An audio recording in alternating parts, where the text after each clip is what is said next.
Hi dear friends, welcome back to my channel. ಎಲ್ಲರೂ ಚೆನ್ನಾಗಿದ್ದೀರಾ ಅನ್ಕೋತೀನಿ. ನಾನು ಕೂಡ ಚೆನ್ನಾಗಿದ್ದೀನಿ. ನನ್ನ ವ್ಲಾಗ್ನ ನಾನು ಇವತ್ತು ಕಂಟಿನ್ಯೂ ಮಾಡ್ತಾ ಇದ್ದೀನಿ. ನೆನ್ನೆ ನಾವು ಸೀ ಲೈಫ್ಗೆ ಹೋಗಿದ್ವಿ, ಅದೆಲ್ಲ ನಿಮ್ಗೆ ತೋರಿಸ್ದೆ. ಅಲ್ಲಿ ಏನು ತಿಂದ್ವಿ, ಡೇ ಹೇಗಿತ್ತು ನೆನ್ನೆ ಅಂತ. ಸಿಕ್ಕಾಬಟ್ಟೆ ಚಳಿ ಇದೆ ಇವತ್ತು, ತಡ್ಕೊಳಕ್ಕಾಗ್ತಿಲ್ಲ. ಅದರಲ್ಲೂ ಟೈಮ್ ಆಗ್ತಾ ಇನ್ನೂ ಟೆಂಪ್ರೇಚರ್ ಇನ್ನೂ ಕಮ್ಮಿ ಆಗ್ತಾ ಇದೆಯಲ್ಲ. ಮಧ್ಯ ಸ್ವಲ್ಪ ಡ್ರಿಸ್ಲಿಂಗ್ ಕೂಡ ಆಯಿತು. ನಾವು ಕಂಪ್ಲೀಟ್ ಪ್ಯಾಕ್ ಮಾಡಿಕೊಂಡು ಮಕ್ಳಿಗೂ ಪ್ಯಾಕ್ ಮಾಡಿಸ್ಕೊಂಡು ಬಂದಿದ್ದೀವಿ. ಸೀ ಲೈಫ್ ಅಂತೂ ತುಂಬ ಎಂಜಾಯ್ ಮಾಡಿದ್ವಿ. ಇಲ್ಲಿ ಹೇಗಿರುತ್ತೆ ಅನ್ನೋ ಐಡಿಯಾ ಇರಲಿಲ್ಲ. ಆದರೆ ಬೊಟಾನಿಕಲ್ ಗಾರ್ಡನ್ ಹೇಳಲಿಲ್ಲಲ್ಲ ನಿಮಗೆ. ಬೊಟಾನಿಕಲ್ ಗಾರ್ಡನ್ಗೆ ಬಂದಿದ್ದೀವಿ ನಾವು ಆ ಹೆಸರು ಕೇಳಿದ ತಕ್ಷಣ ಏನನ್ಸುತ್ತೆ, ಥರವಾದ ಹೂಗಳು, ಸಖತ್ ಕಲರ್ಫುಲ್ ಇರೋ ಅಂಥದ್ದು, ಡಿಫ್ರೆಂಟ್ ಟೈಪ್ಸ್ ಆಫ್ ಫ್ಲವರ್ಸ್ ಇರುತ್ತೆ ಅಂತ ನಮ್ಗೆ ಅನ್ಸುತ್ತೆ ಅಲ್ವಾ. ಆದರೆ ಇಲ್ಲಿ ಬಂದು ನೋಡಿದ್ರೆ ಆ ಥರ ಇಲ್ಲ. ಬೊಟಾನಿಕಲ್ ಗಾರ್ಡನ್ ಅಂದರೆ ಕಂಪ್ಲೀಟ್ಲಿ ನಾನು ಅನ್ಕೊಂಡಿದ್ದಗಿಂತನೂ ಇದು ಬೇರೆ ಥರನೇ ಇತ್ತು. ಅಂದರೆ ಇಲ್ಲಿ ಲಾಲ್ಬಾಗಲ್ಲೆಲ್ಲ ಫ್ಲವರ್ ಶೋ ಎಲ್ಲ ಇಟ್ಟಿರ್ತಾರೆ, ಈ ಥರ ಇರುತ್ತೆ, ಲಾಲ್ಬಾಗ್ ಟೈಪ್ ಇರುತ್ತೆ ಅಂತ ಅನ್ಕೊಂಡು ಹೋಗಿದ್ದು. ಎಷ್ಟು ಸಖತ್ತಾಗಿದೆ ಗೊತ್ತಾ, ನನಗೆ ತುಂಬಾ ಇಷ್ಟ ಆಯಿತು. ಅದರಲ್ಲೂ ಈ ಫುಲ್ ಕಂಪ್ಲೀಟ್ ಆಸ್ಟ್ರೇಲಿಯಾ ಟ್ರಿಪ್ಪಲ್ಲಿ ಒಂದು ಫೋಟೋ ನನಗೆ ಮೋಸ್ಟ್ ಫೇವ್ರೇಟ್ ಆಗಿತ್ತು. ಆ ಫೋಟೋ ಇದರಲ್ಲಿದೆ, ತೋರಿಸ್ತೀನಿ. ಆ್ಯಕ್ಚುಯಲ್ ಫಾರಿನ್ ಅಂದರೆ ಈ ಸ್ವಿಟ್ಜರ್ಲ್ಯಾಂಡ್ ಅಲ್ಲಿ ಹೇಗೆ ಕಾಣಿಸುತ್ತಲ್ವಾ ಸೀನರಿ, ಇದು ಆ ಥರ ಇಲ್ಲಿ ಕಾಣಿಸ್ತಿತ್ತು. ಅದರಲ್ಲೂ ಈ ವೈಟ್ ಫ್ಲವರ್ ಕಾಣಿಸ್ತಿದೆಯಲ್ಲ ನಿಮ್ಮ ವೀಡಿಯೋನಲ್ಲಿ. ಮೋಸ್ಟ್ಲಿ ವೀಡಿಯೋನಲ್ಲಿ ಅಷ್ಟೊಂದು ಚೆನ್ನಾಗಿ ಕಾಣಿಸ್ತಿದೆಯಲ್ವೋ ಗೊತ್ತಾಗ್ತಿಲ್ಲ. ಬಟ್ ಅಲ್ಲಿ ಆ್ಯಕ್ಚುಲಾಗಿ ನಾವು ಆ ಜಾಗದಲ್ಲಿ ಇದ್ದಾಗ ತುಂಬ ಸಕ್ಕತ್ತಾಗಿ ಕಾಣಿಸ್ತಿತ್ತು ನನಗೆ. ಏನು ರೀಸನ್ ಅಂತ ಗೊತ್ತಿಲ್ಲ, ಅದರಲ್ಲಿ ಏನಿಲ್ಲ, ಜಸ್ಟ್ ವೈಟ್ ಫ್ಲವರ್ ಅಷ್ಟೇ, ಬಟ್ ಸಕ್ಕತ್ತಾಗಿ ಕಾಣಿಸ್ತಾ ಇತ್ತು. ಆಮೇಲೆ ಆ ವೆದರ್ಗೆ ಕರೆಕ್ಟಾಗಿ ಸೂಟ್ ಆಗ್ತಾ ಇತ್ತು ಫೋಟೋಗೆ ಮತ್ತು ವೀಡಿಯೋಸ್ ತೆಗಿಯೋದಕ್ಕೆ. ಅದರಲ್ಲಿ ಮಧ್ಯದಲ್ಲಿ ನೀರು ಮತ್ತು ಈ ಬೊಟಾನಿಕಲ್ ಗಾರ್ಡನ್ ಇದೆಯಾ, ತುಂಬ ದೊಡ್ಡ ಏರಿಯಾ. ನಾನು ಹೇಳಿದ್ನಲ್ಲ ಫೇವ್ರೆಟ್ ಫೋಟೋ ಅಂತ, ಇದು ನನ್ನ ಮೋಸ್ಟ್ ಫೇವ್ರೆಟ್ ಫೋಟೋ ಆಸ್ಟ್ರೇಲಿಯಾ ಟ್ರಿಪ್ಪಲ್ಲಿ. ಮತ್ತು ಇದು ತುಂಬ ದೊಡ್ಡದಾಗಿದೆ. ನಾವು ಯಾವ ಕಡೆಯಿಂದ ಇವಾಗ ಎಲ್ಲಿ ಶುರು ಮಾಡಿದ್ವಿ ಅಲ್ಲ, ಅಲ್ಲೇ ಬರೋದಕ್ಕೆ ಗೊತ್ತೇ ಆಗ್ತಾ ಇರಲಿಲ್ಲ ನಮಗೆ ರೂಟು. ಬಟ್ ಎಕ್ಸಿಟ್ ಬೇರೆ ಕಡೆ ಇತ್ತು. ಆದರೂ ಅಲ್ಲಿ ಒಂದು ಪ್ಲೇಸ್ಗೆ ಮತ್ತೆ ಹೋಗೋಣ ಅಂತಂದರೆ ನಮಗೆ ಗೊತ್ತಾಗ್ತಾನೆ ಇರಲಿಲ್ಲ, ಅಷ್ಟು ದೊಡ್ಡದಾಗಿದೆ. ಅದರಲ್ಲಿ ಅಲ್ಲಿ ನೇಮ್ ಬೋರ್ಡ್ಸ್ ಎಲ್ಲ ಹಾಕಿದ್ದಾರೆ. ಆದ್ರೂ ನಮಗೆ ಟೈಮ್ ಅಷ್ಟೊತ್ತು ನಡ್ಕೊಂಡು ಹೋಗೋದಕ್ಕೂ ಸ್ವಲ್ಪ ಸುಸ್ತಾಗುತ್ತೆ ಅಂತ ಸ್ವಲ್ಪ ಹುಡುಕಿ ಆಮೇಲೆ ಸುಮ್ಮನಾಗೋದ್ವಿ. ನೆಕ್ಸ್ಟ್ ಕಂಟಿನ್ಯೂ ಮಾಡ್ಕೊಂಡು ಹೋದ್ವಿ. ಇಲ್ಲಿ ನೋಡಿ, ಒಂದೊಂದು ಜಾಗದಲ್ಲಿ ಏನಾರು ಒಂದು ಡಿಫ್ರೆಂಟಾಗಿ ಏನಾರು ಮಾಡಿರ್ತಾರೆ. ಇಲ್ಲಿ ಈ ಥರ ಮಣ್ಣು ಫುಲ್ಲು ಒಂಥರ ಪೌಡರ್ ಮಣ್ಣು ಥರ ಇತ್ತು. ಹುಷಾರು. ಮತ್ತು ಈ ಮರಗಳ ಕೆಳಗಡೆ ಇಲ್ಲಿ ಸ್ವಲ್ಪ ಹೊತ್ತು ಹಾಗೆ ಓಡಾಡಿಕೊಂಡು ಹಂಗೆ ಫೋಟೋಗಳೆಲ್ಲ ತಕ್ಕೊಂಡು ಮುಂದೆ ಹೋದ್ವಿ. ಆಮೇಲೆ ಅಳತಿ ಬಿಟ್ಟೋದ್ರೆ ಅಕ್ಕ ಹೋಗ್ತಾ ಇದ್ದಾಳೆ ನೋಡಾಗ್ಲೇ.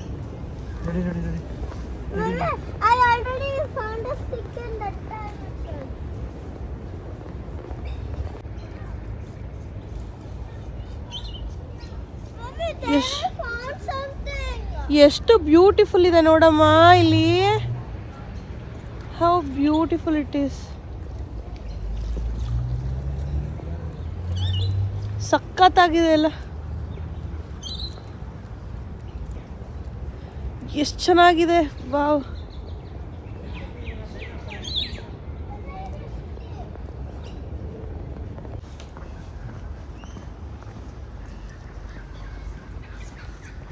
ಮರ ನೋಡಿ ಪರಿಣಿತಾ, ಇಲ್ಲಿ ಎಷ್ಟೊಂದು ಫ್ಲವರ್ಸ್ ನೋಡ್ಬೋದು ನೀನು.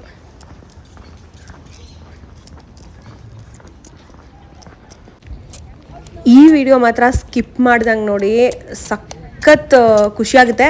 ಅದರಲ್ಲೂ ಸೀನರೀಸ್ ಇಷ್ಟ ಇರೋರ್ಗಂತೂ ತುಂಬ ಖುಷಿ ಆಗುತ್ತೆ. ಪ್ರಶಾಂತವಾದ ಜಾಗ, ಸುತ್ತಲೂ ಗಿಡ ಮರ, ಫುಲ್ ಆಫ್ ಆಕ್ಸಿಜನ್ನು, ಕಾಮಾಗಿದೆ. ಮೆಡಿಟೇಟ್ ಮಾಡೋಕ್ಕಂತೂ ಒಳ್ಳೆ ಜಾಗ. ಆದರೆ ಮೆಡಿಟೇಟ್ ಮಾಡೋಕ್ಕೂ ಒಂದು ಡಿಸ್ಟ್ರಾಕ್ಷನ್ನು ಏನು ಅಂತಂದರೆ, ಇಂಥ ಸುಂದರವಾದ ನೇಚರ್ನ ನೋಡದೆ ಕಣ್ಮುಚ್ಕೊಂಡು ಮೆಡಿಟೇಟ್ ಮಾಡಬೇಕು ಅಂದರೂ ಬೇಜಾರು.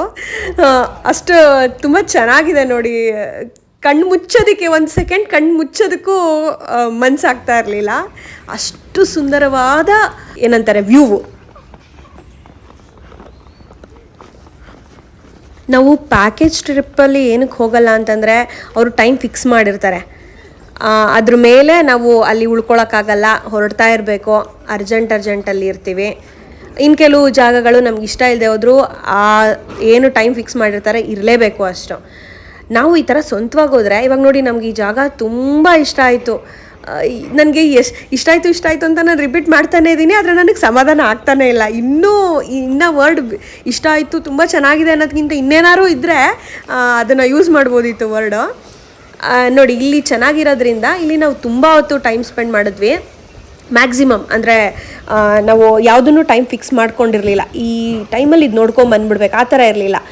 ಯಾವ ಜಾಗ ಇಷ್ಟ ಆದರೆ ಅದರಲ್ಲಿ ಆಯಿತು, ಇನ್ನೊಂದು 2-3 hours ಎಕ್ಸ್ಟ್ರಾ 4-5 hours ಎಕ್ಸ್ಟ್ರಾ ಆದ್ರೂ ತೊಂದರೆ ಇಲ್ಲ ಅನ್ನೋ ಥರ ಇತ್ತು. ಹಾಗಾಗಿ ನಾವು ಹೋಗಿದ್ದ ಪ್ರತಿಯೊಂದು ಜಾಗನೂ ನಾವು ಎಂಜಾಯ್ ಮಾಡಿದ್ವಿ.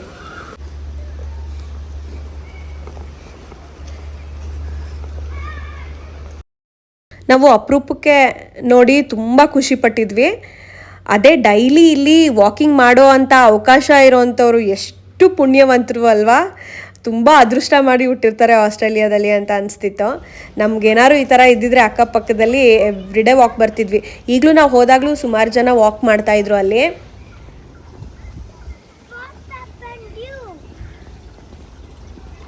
ಆಸ್ಟ್ರೇಲಿಯಾಗೆ ಬಂದು ಇಂಗ್ಲೀಷಲ್ಲಿ ಮಾತಾಡ್ತಿದ್ದಾನೆ ಡಕ್ಸ್ ಹತ್ರನೂ.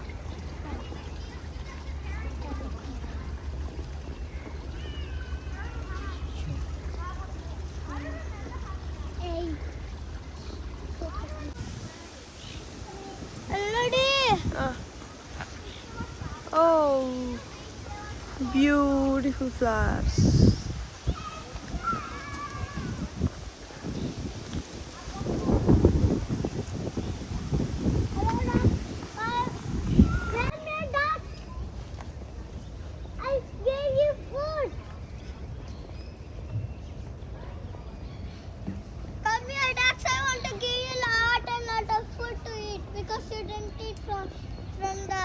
From day before yesterday, that's why I'll give you some stick.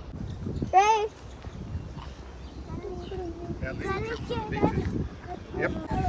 High rise buildings, ದೊಡ್ಡ ಬ್ರ್ಯಾಂಡೆಡ್ ಕಾರ್ಸು ಮತ್ತು ಪಾಶ್ ಲೈಫು ಒಂದು ಕಡೆ ಆದರೆ, ಈ ಸುಂದರವಾದ ವಾತಾವರಣ ಇನ್ನೊಂದು ಕಡೆ. ನಿಜವಾಗ್ಲೂ ಎಲ್ಲ ಮಿಕ್ಸ್ಡ್ ಆಸ್ಟ್ರೇಲಿಯಾ, ಎಲ್ಲ ಥರನೂ ನಾವು ನೋಡೋಕ್ಕೆ ಸಿಗೋವಂಥದ್ದು. ತುಂಬ ಒಳ್ಳೆ ಜಾಗ. ನೀವೆಲ್ಲರೂ ಏನಾದರೂ ಇಂಟರ್ನ್ಯಾಷನಲ್ ಟ್ರಿಪ್ ಮಾಡಬೇಕು ಅಂತಿದ್ರೆ ಆಸ್ಟ್ರೇಲಿಯಾನು ಕನ್ಸಿಡರೇಷನ್ಗೆ ಇಟ್ಕೊಳ್ಳಿ. ತುಂಬ ಬ್ಯೂಟಿಫುಲ್ ಪ್ಲೇಸ್, ನೀವು ಎಂಜಾಯ್ ಮಾಡ್ತೀರಾ.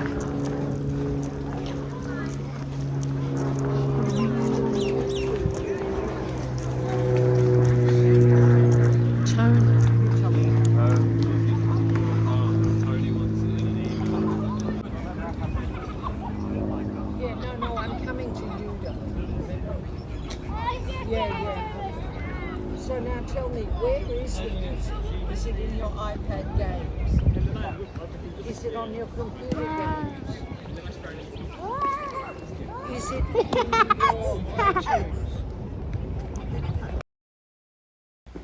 ಆ್ಯಸ್ ಯೂಶ್ವಲ್ ಫಾರಿನ್ ಕಂಟ್ರೀಸಲ್ಲಿ ಹೇಳಂಗೆ ಇಲ್ಲ, ಟ್ರಾಫಿಕ್ ರೂಲ್ಸ್ನ ಪಕ್ಕಾ ಫಾಲೋ ಮಾಡ್ತಾರೆ. ಸ್ಪೀಡ್ ಲಿಮಿಟ್ ಇದ್ದರೆ ಅದನ್ನು ಫಾಲೋ ಮಾಡ್ತಾರೆ. ಮತ್ತು ಝೀಬ್ರಾ ಕ್ರಾಸಿಂಗು ಅಷ್ಟೇ. ಆಮೇಲೆ ಯಾರಾದರೂ ಸುಮ್ಮನೆ ಕ್ರಾಸ್ ಮಾಡೋಕ್ಕೆ ನಿಂತಿದ್ರು ಅವ್ರಿಗೆ ಜಾಗ ಬಿಡ್ತಾರೆ ಕ್ರಾಸ್ ಮಾಡಲಿ ಅಂತ. Since how many years you're staying? 4.5. From 4.5 years staying. You should be getting.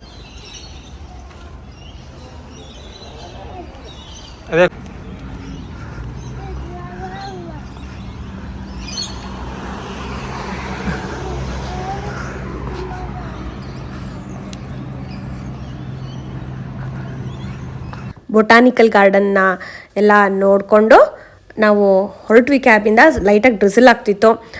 Cab driver ಜೊತೆ ಸ್ವಲ್ಪ ಹೊತ್ತು ಮಾತಾಡ್ತಿದ್ವಿ.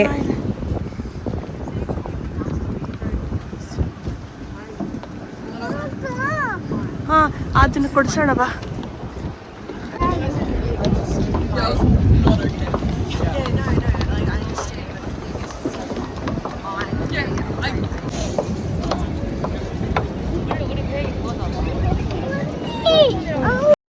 ಈಗ ಒಂದು ಇಂಪಾರ್ಟೆಂಟ್ ಪ್ಲೇಸ್ಗೆ ಹೋಗ್ತಾ ಇದ್ದೀವಿ. ನಾವು ಹೋಗೋ ಎಲ್ಲ ಸಿಟಿನಲ್ಲೂ ಈ ಥರದ್ದೊಂದು ಪ್ಲೇಸ್ನ ನಾವು ಸೆಲೆಕ್ಟ್ ಮಾಡಿ ಬುಕ್ ಮಾಡಿಕೊಂಡು ಹೋಗ್ತೀವಿ ಪಿ ಕಾರಲ್ಲಿ. ಯಾವುದು ಅಂತ ನಾನು ಈಗಲೇ ಹೇಳಲ್ಲ, ನನ್ನ ನೆಕ್ಸ್ಟ್ ವೀಡಿಯೋನಲ್ಲಿ ಮತ್ತೆ ಸಿಗೋಣ. ಅಲ್ಲಿವರೆಗೂ ಟೇಕ್ ಕೇರ್. ಆಮೇಲೆ ವೀಡಿಯೋಸ್ ಎಲ್ಲನೂ ಲೈಕ್ ಮಾಡೋದನ್ನ ಮರಿಬೇಡಿ. ಹೊಸ ವ್ಯೂವರ್ಸ್ ನನ್ನ ಚಾನಲ್ಗೆ ಸಬ್ಸ್ಕ್ರೈಬ್ ಮಾಡ್ಕೊಳ್ಳಿ. ಮತ್ತು ನಾನು ಎಲ್ಲ ವೀಡಿಯೋನ ಚೆಕ್ ಮಾಡಿ. ಆಸ್ಟ್ರೇಲಿಯಾದು ಎಲ್ಲ ತುಂಬ ಚೆನ್ನಾಗಿದೆ ಎಲ್ಲ ಜಾಗಗಳದ್ದು. ಮತ್ತೆ ನಾಳೆ ಸಿಗೋಣ.